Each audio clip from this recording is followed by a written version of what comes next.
आज हम exercise 3.1 matrix की जो है उसका हिंट और सॉल्यूशन आपको मैं देता हूँ और शॉर्ट में मैं इसके हिंट्स दूंगा। आप कोशिश करिए उन्हें अपनी तरफ से पूरी तरह सॉल्व करने की।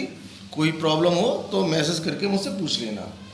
जैसे क्वेश्चन नंबर जो फर्स्ट है वो कुछ इस तरीके से है कि एक मैट्रिक्स दे रखी है A इज इक्वल टू, और उसमें एलिमेंट है 2, 5, 19 -7, 35 -2, 5/2, 12, √3, 1, -5 और 70। ये एक मैट्रिक्स आपको क्वेश्चन में दी गई है। तो सबसे पहला पार्ट जो उसने पूछा है वो पूछा है कि इस मैट्रिक्स का ऑर्डर क्या है। आपसे पूछा है कि इस मैट्रिक्स का ऑर्डर क्या है। तो ऑर्डर में क्या आप जानते हैं कि हमें रो और कॉलम की संख्या काउंट करनी होती है। तो आप इसमें देखें तो इसमें जो रो हैं यानी कि पंक्ति, उनकी संख्या 1, 2, 3 है। तो रो इसमें 3 है, और यदि हम कॉलम देखें तो कॉलम इसमें हमारे 4 हैं। तो इस तरीके से जो ये मैट्रिक्स है उसका जो ऑर्डर है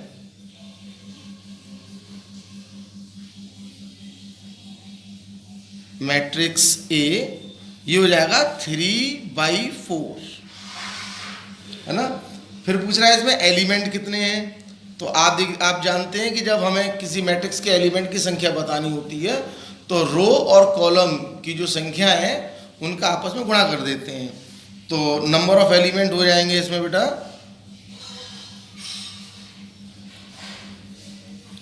3 × 4 दैट इज 12। फिर इसने पूछा है कि इसमें A13 एलिमेंट क्या है।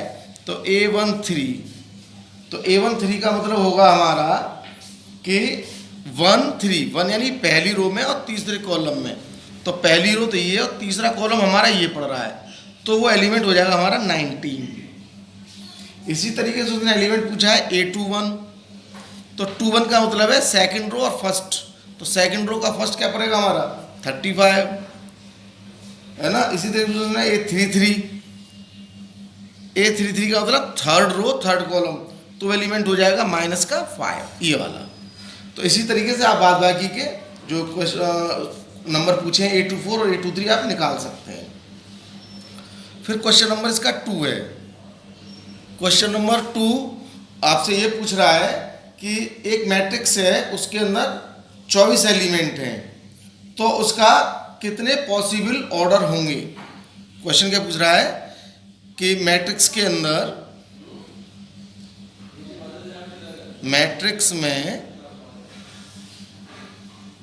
एलिमेंट्स की जो संख्या है वो आपकी कितनी दे रखी है 24। तो आपसे पूछ रहा है कि इसके कितने संभव, माने कि ऐसी कितनी मैट्रिक्स हो सकती हैं जिनमें एलिमेंट्स की संख्या 24 रहे। तो अब आप देखिए, अब आपको क्या करना है कि 24 के इस तरीके के दो ऑर्डर पेयर लेने हैं, इस तरीके के ऑर्डर पेयर लेने हैं जिनका गुणा करें तो वो प्रोडक्ट 24 आए, है ना। तो अब आप देखें वो ऑर्डर पेयर क्या हो सकते हैं। वो ऑर्डर पेयर वैसा हो सकते हैं क्योंकि हमने ये लिखना होता है कि matrix, if A matrix of order m/n it has mn elements. यदि कोई मैट्रिक्स जिसका ऑर्डर m/n है तो उसके अंदर mn एलिमेंट होते हैं। ये मैं लिख दे रहा हूं, if A matrix is of order m/n it has mn elements. तो अब आपको क्या करना है, इसका ऑर्डर कितना दे रखा है, तो इसके अंदर एलिमेंट्स की संख्या दे रखी है हमें 24। तो अब हम ऐसे ऑर्डर पेयर बनाते हैं जिनमें 24 हमारा आ जाए, तो और उनका प्रोडक्ट 24 हो। तो 24 के लिए आप देखिए एक हो सकता है ऑर्डर पेयर।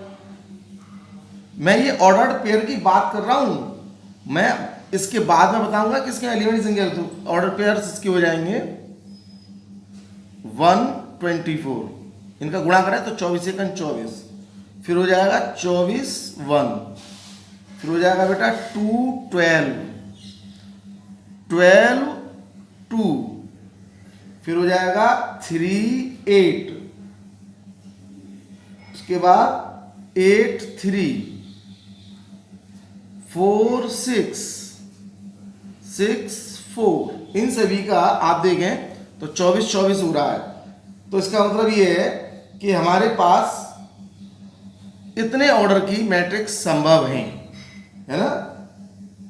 तो ये पॉसिबल ऑर्डर आपके ही हो जाएंगे। अब possible orders of A matrix having 24 elements, यानी कि मैट्रिक्स के वो मैट्रिक्स जिसके अंदर 24 एलिमेंट है उसके पॉसिबल ऑर्डर ये होंगे। अब ऑर्डर को आप ऐसे लिख दीजिए m बाई n के तरीके से 1 24 24 by 1 2 by 12 12 by 2 3 by 8 8 by 3 और 4 बाई 6, इसी तरीके से 6 बाई 4। अब ये हो गया। अब इसके बाद जो इसका सेकंड पार्ट है वो आपसे कहता है कि एक मैट्रिक्स है जिसके अंदर 13 एलिमेंट है ना। मैट्रिक्स के अंदर जो एलिमेंट्स की संख्या है वो 13 है।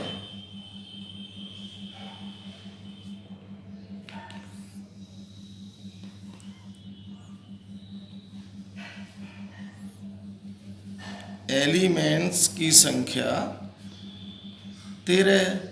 अब 13 का आप जानते हैं 13 कैसी संख्या है। अब 13 के तो फैक्टर हो नहीं सकते, जैसे 24 के 2 12 12 2 हो गए थे। तो 13 के जो ऑर्डर्ड पेयर हैं वो सिर्फ 2 ही बनेंगे। ऑर्डर्ड जो पेयर हैं वो 13 के सिर्फ 2 ही बनेंगे। आप समझ रहे हैं ना, वो होंगे 1 13 और 13 1।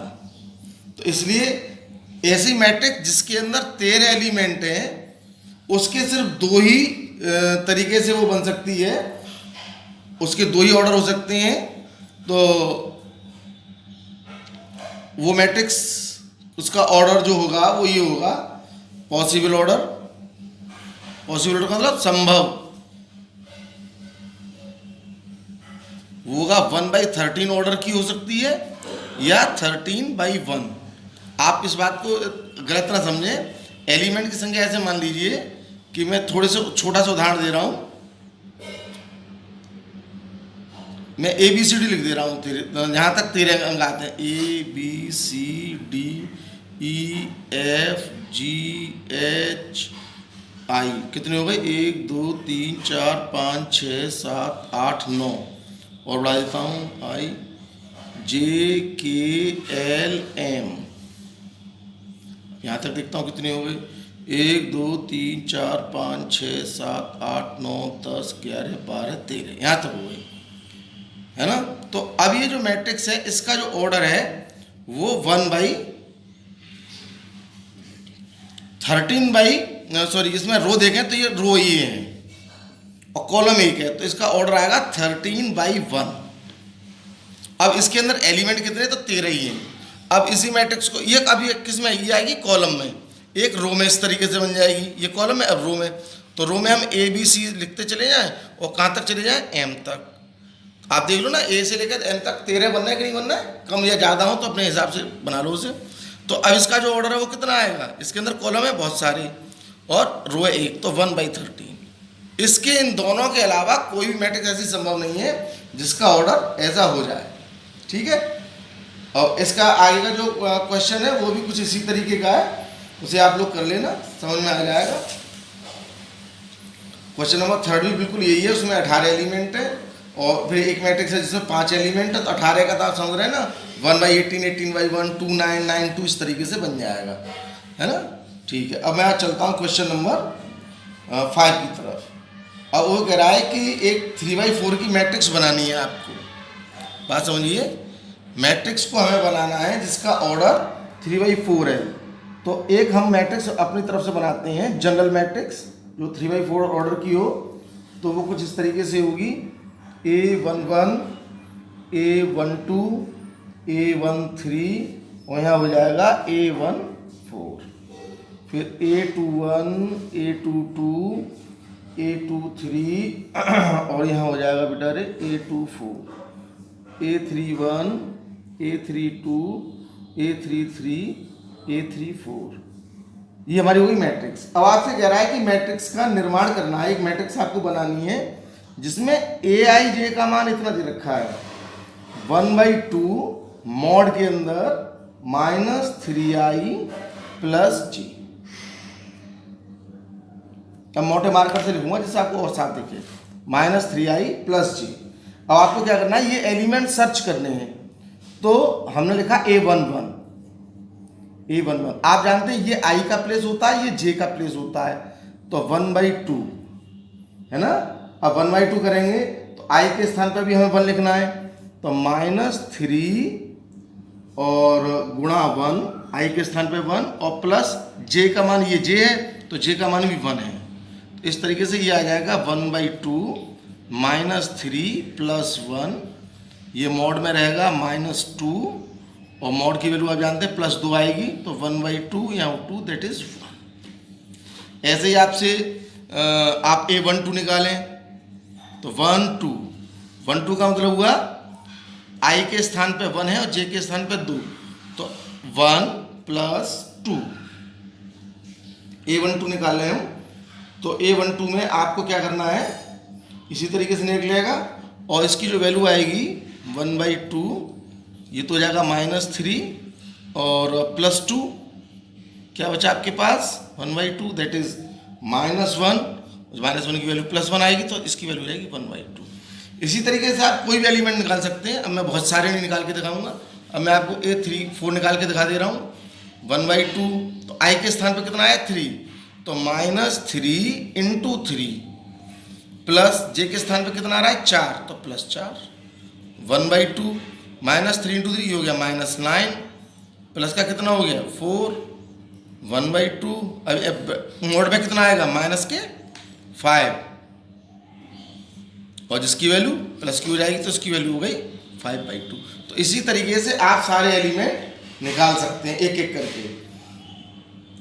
करके सारे एलिमेंट निकाल देंगे और उन सभी एलिमेंट्स को फिर a बराबर इस मैट्रिक्स में रख देंगे जिससे उसका मान आ जाएगा।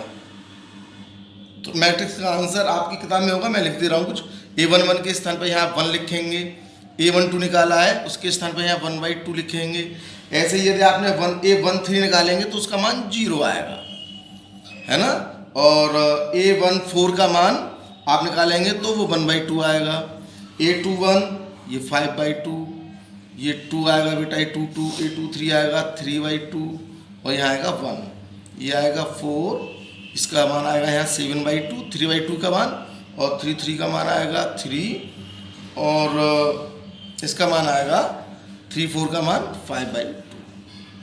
तो इस तरीके से आप सारे एलिमेंट्स को निकाल के इनके स्थान पर रखेंगे तो मैट्रिक्स इस तरीके से आपकी बन जाएगी। इसी तरीके से बेटा इसका सेकंड पार्ट है, आप उसको करिए और मैं इसको हिंट में फिर थोड़ा सा बता दूंगा, आप उसको कर सकते हैं इसी तरीके से।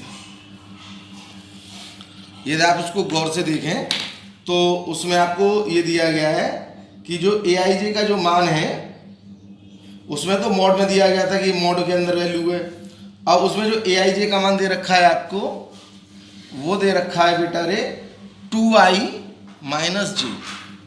आपको मैट्रिक्स वही बनानी है 3/4 की, तो आपको वही सब निकालने हैं। A11 तो i के स्थान पर भी 1 और j के स्थान पर 1, तो 2 × 1 माइनस ये j है, ध्यान रखना j नॉट 7, j और माइनस j के स्थान पे भी 1। कितना टाइम 2 × ये वैल्यू हो जाएगी 2 - 1 है ना, तो 2 - 1 इसकी वैल्यू 1 आ जाएगी। ऐसे ही आप निकाल देंगे A12 का मान कितना हो जाएगा, i के स्थान पे 1 j के स्थान पे 2, तो 2 × 1 और यहाँ कितना आ जाएगा A12 के लिए -2। तो इसकी वैल्यू कितनी हो जाएगी बेटा रे 2 - 2 दैट इज 0, है ना। इसी तरीके से आप कोई भी नंबर निकाल सकते हैं। जैसे मैं आपको कोई अदर नंबर निकाल के दिखाता हूँ। A32 निकालना हो आपको, तो यानी I के स्थान पे 3 और J के स्थान पे 2, तो 2 × 3 - 2, है ना। I के स्थान पे 3 और J के स्थान पे 2, तो 3 दूनी 6 माइनस के 2 कितना आ जाएगा 4। तो इस तरीके से आप बहुत सारे जितने भी एलिमेंट हैं उनको आप निकाल सकते हैं। और मैं इसके लिए मैट्रिक्स लिख दे रहा हूँ, जो आपका आंसर आएगा आप उससे मैच करना। 1 0 -1 -2 3 2 1 0 5 4 3 2। ध्यान रखना ये उन सब जो आपने वैल्यू जो निकाली है A11 A12 वगैरह की, उनको फिर यहीं रख देना है, ठीक है ना। उससे आपका आंसर क्लियर हो जाएगा। चलिए बेटा, अब आता है आपका क्वेश्चन नंबर 6। क्वेश्चन नंबर 6 देख लीजिए। क्वेश्चन नंबर 6 में 3 पार्ट है। मैं आपको सेकंड पार्ट पहले करके दिखा रहा हूँ, आप कोई भी पार्ट कर सकते हैं। हिंट दे रहा हूँ तो चलो एक एक सबकी दे रहा हूँ, फिर आप लोग कहोगे कि नहीं बताया। क्वेश्चन नंबर ये 6 है। क्वेश्चन नंबर 6 में आपको 2 मैट्रिक्स इस तरीके से दी गई हैं, 4 6 3 5 इज इक्वल टू, यहाँ आपको बेटा दे रखा है y1 z5। आपसे पूछ रहे हैं XYZ के मान बताइए क्या होंगे। तो कुछ नहीं, बड़ा आसान है। अब ये दोनों मैट्रिक्स आपस में कैसे दे रखी हैं, बराबर। ये दोनों मैट्रिक्स आपस में कैसी हैं, बराबर। तो कल मैंने आपको बताया था कि जब भी 2 मैट्रिक्स बराबर होती हैं तो उनके साइज बराबर होने चाहिए। तो ये साइज तो बराबर है, ये भी 2/2 की है, ये भी 2/2 की है। इसके साथ साथ जो दूसरी जो बात है, उनके एलिमेंट भी बराबर होने चाहिए। अब एलिमेंट से क्या मतलब आ रहा है, एलिमेंट्स कैसे बराबर होने चाहिए, यानी कि ये वाला जो एलिमेंट है 1 1 एलिमेंट, वो इसके बराबर होना चाहिए, इसके 1 1 एलिमेंट के बराबर, क्योंकि ये इसका 1 1 एलिमेंट है और ये इसका 1 1 एलिमेंट है ना। तो ये इसके बराबर होना चाहिए। क्यों? क्योंकि ये मैट्रिक्स आपस में बराबर है। इसी तरीके से ये जो एलिमेंट है ये 1 2 एलिमेंट है, वो इसके बराबर होना चाहिए, इसके 1 2 एलिमेंट के बराबर, है ना। ये इसका एलिमेंट है 2 1, तो ये इसका एलिमेंट है 2 1, है ना, B2 1। तो ये एलिमेंट आपस में बराबर भी होने चाहिए। मैट्रिक्स बराबर हैं तो उनके ऑर्डर भी बराबर होने चाहिए और उनके एलिमेंट भी बराबर होने चाहिए। तो इस तरीके से हम क्या कर सकते हैं, इसकी तुलना कर सकते हैं। जब तुलना करेंगे तो आप पाएंगे कि x का मान यहाँ 1 आएगा, y का मान यहाँ से 4 आएगा और z का मान यहाँ से 3 आएगा। समझ में आ रहा होगा। क्योंकि ऐसा हम क्यों कर रहे हैं, क्योंकि मैट्रिक्स बराबर हैं। तो जब भी मैट्रिक्स बराबर होती हैं तो उनके जो एलिमेंट जिस पोजीशन पर हैं उनको हम बराबर रख देते हैं। तो इस तरीके से आपका ये एलिमेंट जो XYZ है इसका मान आ जाता है। अब बेटा रे इसका सेकंड पार्ट में आपको दिखाऊं, आप कहेंगे सर ये भी आपकी समझ में नहीं आएगा, तो वो सब हो जाएगा, बहुत आसान है। लेकिन इक्वेशन आपको सॉल्व करनी है, मैं बहुत जल्दी से बताऊंगा इसे। एक इस तरीके से सेकंड पार्ट है, x + y यहाँ दे रखा है, 5 + z इसका सेकंड यहाँ एलिमेंट है, 2 यहाँ है, xy यहाँ है, इज इक्वल टू ये दे रखा है 6 5 2 8। अब मैट्रिक्स बराबर है तो ये एलिमेंट किसके बराबर होगा, इसके बराबर होगा। xy किसके बराबर आएगा, इसके बराबर आएगा। और 5 + z का मान किसके बराबर आएगा, बात समझ में आ रही है ना। करेस्पॉन्डिंग एलिमेंट बराबर होते हैं, दो दो की जगह पर है। तो अब यहाँ पे आप लिखेंगे, तो आप लिख देंगे तुलना करने पर x + y का मान 6 आ जाएगा, xy की वैल्यू 8 होगी और z + 5 की वैल्यू 5 होगी। तो आप समझ रहे हैं z का मान तो 0 हो जाएगा यहाँ से। और इसी तरीके से फिर आप x - y का whole square is equal to क्या होता है, x + y का होल स्क्वायर और -4xy। x + y का मान रख देंगे तो ये हो जाएगा 36 और इसका मान रख देंगे तो हो जाएगा 32, की वैल्यू हो जाएगी 4। इस तरीके से x - y का मान हो जाएगा ±2, है ना। एक बार आप धन चिन्ह लेके इसको x + y के संग सॉल्व कर देंगे, एक बार माइनस का चिन्ह लेकर x + y के संग कर देंगे। तो इस तरीके से x के 2 मान आएंगे। x का मान एक आएगा, एक तो x का मान 2 आएगा और एक x का मान 4 आएगा। x का मान 2 भी आएगा और एक 4 भी आएगा। और इसी तरीके से एक y का मान 4 आएगा और दूसरा 2 आएगा, है ना। आप जोड़ो 4 और 2 6, 4 2 6 करके सेटिस्फाई ठीक है। इसी तरीके से इसका थर्ड है, इसको भी मैं सॉल्व नहीं करूंगा, आपको खुद सॉल्व करना है। आंसर मैं आपको लिखता चल रहा हूँ। एक सिर्फ मैट्रिक्स दे रखी है, ये कॉलम मैट्रिक्स है, ध्यान रखना, ये 2x2 की मैट्रिक्स थी, और ये हो जाएगा x प्लस जेड, यहाँ दे रखा है जेड, जेड है, गौर करना जेड है ना, और ये है आपका y प्लस जेड, ये एक मैट्रिक्स है, ध्यान रखना, ये एक ही एलिमेंट है, पूरा अलग अलग नहीं है, 3 नहीं गिने जाएंगे, ये एक एलिमेंट है, ये कॉलम मैट्रिक्स है। इस तरीके से यहाँ वैल्यू दे रखी है 9 5 7। अब क्या करना है आपको, मैट्रिक्स बराबर है तो इनके एलिमेंट्स भी बराबर होंगे, यानी ये जो फर्स्ट एलिमेंट है इसका वो किसके बराबर होगा, 9 के। तो इसका अर्थ हुआ कि x plus y plus z की जो वैल्यू है वो 9। इसी तरीके से x प्लस जेड की वैल्यू हो जाएगी 5, ठीक है ना। इसी तरीके से जो y प्लस जेड है उसकी वैल्यू हो जाएगी 7, है ना, 7 हो जाएगी। अब आप इसको सॉल्व करें तो आप देखिए कि y प्लस जेड की वैल्यू कितनी है, 7। तो y प्लस जेड मैं यहाँ के रख दूँ तो यहाँ हो जाएगा x plus 7 is equal to 9। तो x की वैल्यू इस तरीके से कितनी हो जाएगी, आप देखें तो x की वैल्यू हो जाएगी 2। अब ये x की वैल्यू उठाकर मैं सेकंड इक्वेशन में रख दूँ, है ना, तो 2 plus z is equal to 5। तो z की वैल्यू आप देखेंगे तो कितनी आएगी इस तरीके से, तो z की वैल्यू आएगी 3। अब z की वैल्यू से मैं y की वैल्यू निकाल सकता हूँ। इस काम को आप खुद करेंगे। इसी तरीके से बेटा क्वेश्चन नंबर 7 है, वहाँ भी 2 मैट्रिक्स आपको दे रखी हैं और वहाँ आपको उसको कंपैरिजन कर कर a b c d इन सब के मान निकालने हैं। और मैं आपको बता दूँ इसके आंसर क्या आएगा।